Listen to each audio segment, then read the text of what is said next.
Morning.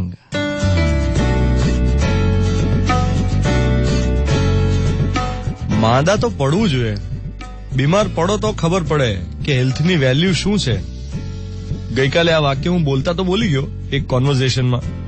પછી મને થયું કે ખાલી માંદગી નહીં, દરેક વિપરીત પરિસ્થિતિ, દરેક દુઃખ, દરેક તકલીફ, દરેક વિડંબના આવવી તો જોઈએ જ, તો જ ખબર પડે ને સુખની વેલ્યુ. તમે જોજો, કોઈ અચાનક બીમાર પડે ને તો સૌથી પહેલું શું થાય? રૂટીન ખોરવાઈ જાય. તમારા પ્લાન્સ હોય રોજના એ બદલવા પડે. ઓફિસ બંધ, કામ બંધ, કમ્પ્લીટ આરામ.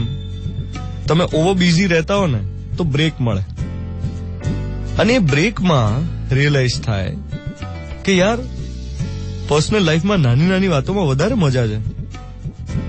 બિઝી રહેતા હો તો ફટાફટ જમી લેતા હો, જમવામાં ધ્યાન ના હોય. પણ બીમાર પડો તો શાંતિથી જમવાનું થાય, આમ સ્વાદની લિજ્જત મળે, આરામ થાય, ઊંઘ પૂરી થાય અને અંગત વ્યક્તિઓ સાથે ટાઈમ સ્પેન્ડ કરવા મળે.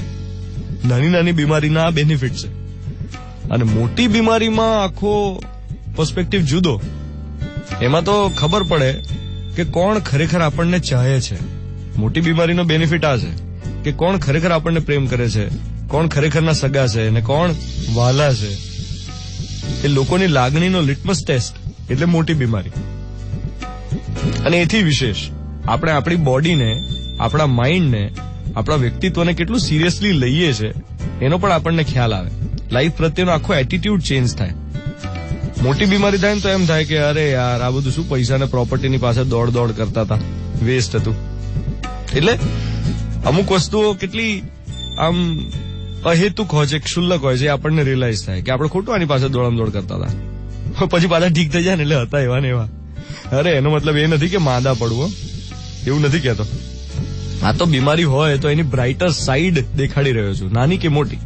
બાકી હેલ્થ ઇઝ વેલ્થ એ સૂત્ર માત્ર ભણવામાં આવતું હતું અને આપણે સાંભળેલું છે.